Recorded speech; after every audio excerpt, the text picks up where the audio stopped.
కార్తీక పురాణం 13వ అధ్యాయం కన్యాదాన ఫలము. ఓ జనక చక్రవర్తి, కార్తీక మాసంలో ఇంకనూ విధిగా చేయవలసిన ధర్మములు చాలా ఉన్నవి. వాటిని వివరించదను, సావధానుడవై ఆలకింపుము. కార్తీక మాసంలో నదీ స్నానము ముఖ్యమైనది. అంతకన్నా కన్యాదానము ముఖ్యమైనది. దానికంటే ఒక పేద బ్రాహ్మణ కుమారునికి ఉపనయనము చేయుట మరీ ముఖ్యమైనది.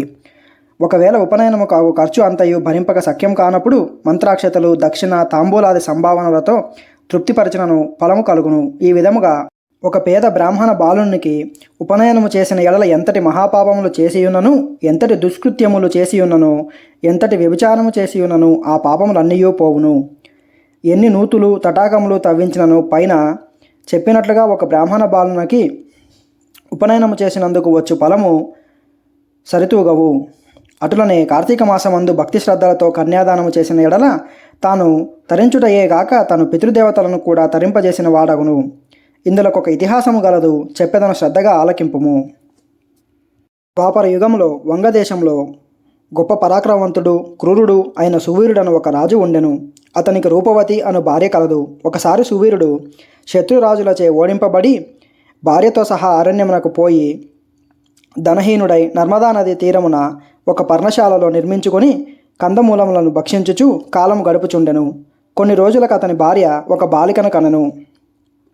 ఆ బిడ్డను అతి గారాభంతో పెంచుచుండిరి. క్షత్రియ వంశమునందు జన్మించిన ఆ బాలిక ఆహారాది సదుపాయములు సరిగా లేకపోయినప్పటికీ శుక్లపక్ష చంద్రుని వలె దినదినాభివృద్ధి పొందుచుండును. అతి గారాభంతో పెంచిరి ఆమెను వారు. ఆమెను చూచుటకు కనుల పండువగా ముద్దులకు మాటలతో చాలా ముచ్చటగా ఉండేది. దినములు గడిచిన కొలది బాలికకు నిండు యవ్వన దశ వచ్చెను. ఒక దినము వనప్రస్థుని కుమారుడు ఆ బాలికను చూచి ఆమె అందచందములకు పరవశుడై ఆ బాలికను తనకిచ్చి పెళ్లి చేయమని ఆ రాజును కోరెను. అందులకు ఆ రాజు, ఓ మునిపుత్ర, ప్రస్తుతము నేను కడు బీద స్థితిలో ఉన్నాను. అష్టదరిద్రములు అనుభవించుచున్నాను. మా కష్టములు తొలగవలనన్నా నాకు కొంత ధనమిచ్చిన ఎడల నేను నా కుమార్తెను మీకిచ్చి పెళ్లి చేసేదిని అని చెప్పగా, తన చేతిలో రాగి పైసా అయినను లేకపోవుటచే ఆ బాలికపై ఉన్న మక్కువతో ఆ మునికుమారుడు ఆ నర్మదా నదీ తీరమున కుబేరుని గూర్చి ఘోర తపస్సు ఆచరించెను. కుబేరుడు మెచ్చి తన ధనపాత్రను అతనికి ఇచ్చెను. ఆ పాత్రను పుచ్చుకొని సంతోషించి రాజు తన కుమార్తెను మునికుమారునకు ఇచ్చి పెళ్లి చేసి నూతన దంపతులనిద్దరిని ఆశీర్వదించి అత్తవారింటికి పంపెను. అటులా మునికుమారుడు భార్యను వెంటబెట్టుకొని వెళ్ళి తల్లిదండ్రులకు నమస్కరించి అంతవరకు జరిగిన వృత్తాంతమంతయు చెప్పి భార్యతో సుఖం అనుభవించుచుండెను. సువీరుడు మునికుమారుడిచ్చిన ధనపాత్రను తీసుకొని స్వేచ్ఛగా ఖర్చు పెడుతూ భార్యతో సుఖంగా ఉండెను. అటుల కొంతకాలము జరిగిన తరువాత ఆ రాజు భార్యామని మరొక బాలికను కనెను. ఆ బిడ్డకు కూడా యుక్త వయస్సు రాగానే మరలా ఎవరికైనాను ధనమునకు అమ్మవచ్చును అనే ఆశతో ఎదురుచూచుచుండెను. ఒకనాడు ఒక సాధు పుంగవుడు తపతీ నదీ తీరం నుండి నర్మదా నదీ తీరమునకు స్నానార్థమై వచ్చుచు దారిలోనున్న సువీరుని కలుసుకొని, ఓయి, నీవెవ్వడవు? నీ ముఖవర్చస్సు చూడ రాజవంశమునందు జన్మించిన వాని వల్లే ఉన్నావు.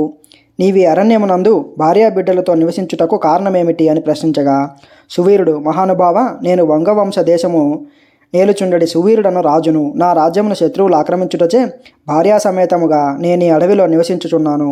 దరిద్రము కంటే కష్టమేదీ లేదు, పుత్రశోకము కంటే గొప్ప దుఃఖము లేదు, అటులనే భార్యా వియోగము కంటే గొప్ప సంతాపము మరొకటి లేదు. రాజ్యభ్రష్టుడైనందున ఈ కారడవిలో ఒంటరిగా బతుకుచున్నాను. నాకు 2 కుమార్తెలు.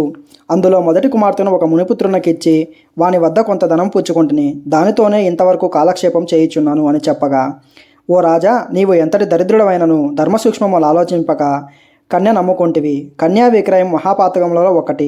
కన్యను విక్రయించిన వారు అసిపత్రవశమను నరకం అనుభవింతురు.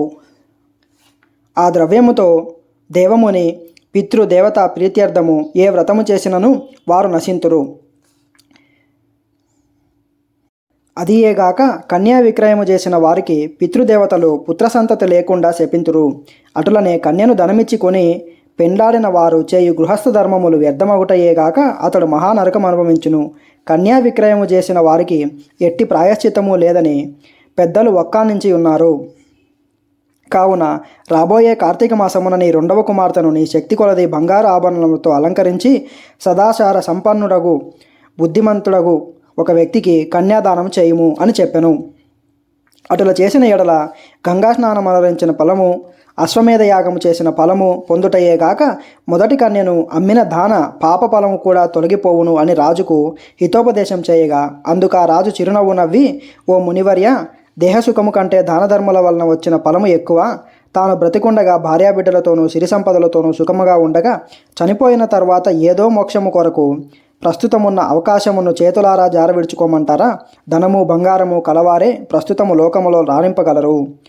కానీ ముక్కు మూసుకొని నోరు మూసుకొని బక్కచిక్కి శల్యమై ఉన్న వారిని లోకం గుర్తిస్తుందా, గౌరవిస్తుందా? ఐహిక సుఖములే గొప్ప సుఖములు కాన రెండవ కుమార్తెను కూడా నేను అడిగినంత ధరం ఎవరిస్తులో వారికే ఇచ్చి పెళ్లి చేయుదును గాని కన్యాదానము మాత్రం చేయను అని నిక్కచ్చిగా చెప్పాను. ఆ మాటలకు సన్యాసి ఆశ్చర్యపడి తన దాని దారి వెడలిపోయెను.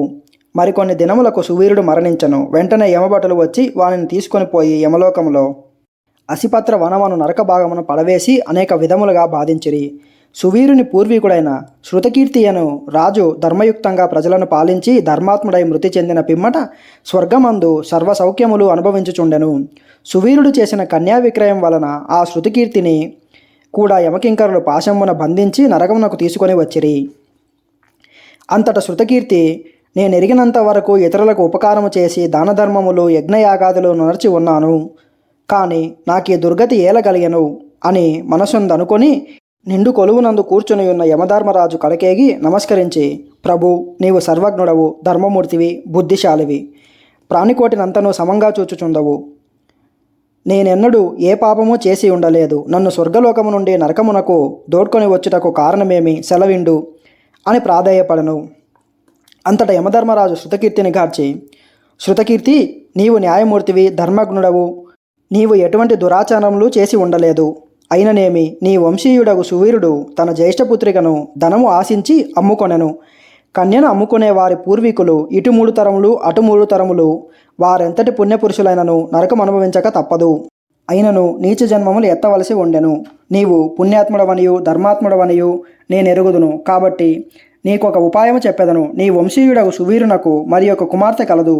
ఆమె నర్మదా నదీ తీరమున తన తల్లి వద్ద పెరుగుచున్నది. నా ఆశీర్వాదము వలన నీవు మానవ శరీరము దాల్చి అచటకు పోయి ఆ కన్యను వేద పండితుడు శీలవంతుడు అగు ఒక విప్రునకు కార్తీక మాసమున సాలంకృతముగా కన్యాదానము చేయించుము. అటుల చేసిన ఎడల నీవు, నీ పూర్వీకులు, సువీరుడు, వారి పితృగణములు కూడా స్వర్గలోకమున కేగుదురు. కార్తీక మాసములో సాలంకృత కన్యాదానము చేసిన వాడు మహాపుణ్యాత్ముడగును. పుత్రికా సంతానము లేనివారు తమ ద్రవ్యముతో కన్యాదానము చేసినను లేక విధి విధానంగా ఆబోతునకు వివాహమునర్చినను కన్యాదాన ఫలము అబ్బును. కనుక నీవు వెంటనే భూలోకమునకేగి నేను తెలిపినట్లు చేసితివేని ఆ ధర్మకార్యము వలన నీ పితృగణము తరింతురు, పోయి రమ్ము అని పలికెను. శృతకీర్తి యమధర్మరాజునకు నమస్కరించి సెలవు తీసుకుని నర్మదా నదీ తీరమున ఒక పర్ణకుటీరంలో నివసించున్న సువీరుని భార్యను కుమార్తెను చూచి సంతోషపడి ఆమెతో యావత్ విషయములు వివరించి కార్తీక మాసమున సువీరుని 2వ కుమార్తెను సాలంకృత కన్యాదాన పూర్వకముగా చతుర్వేదములు చదివిన ఒక బ్రాహ్మణ యువకునికిచ్చి అతి వైభవముగా వివాహము చేసెను. అటుల కన్యాదానము చేయుట వలన సువీరుడు కూడా పాప విముక్తుడై స్వర్గలోకములోనున్న పితృదేవతలను కలుసుకొనెను. కన్యాదానము వలన మహాపాపములు కూడా నాశనమగును. వివాహ విషయంలో వారికి మాట సహాయం చేసినను పుణ్యం కలుగును. కార్తీక మాసమున కన్యాదానము చేయవలసిన దీక్షభూని ఆచరించిన వాడు విష్ణు సాన్నిధ్యమును పొందును. శక్తి కలిగి ఉండి ఉదాసీనత చూపువాడు శాశ్వత నరకమునకు ఎగును. ఇట్లు కార్తీక పురాణం 13వ అధ్యాయం సమాప్తం.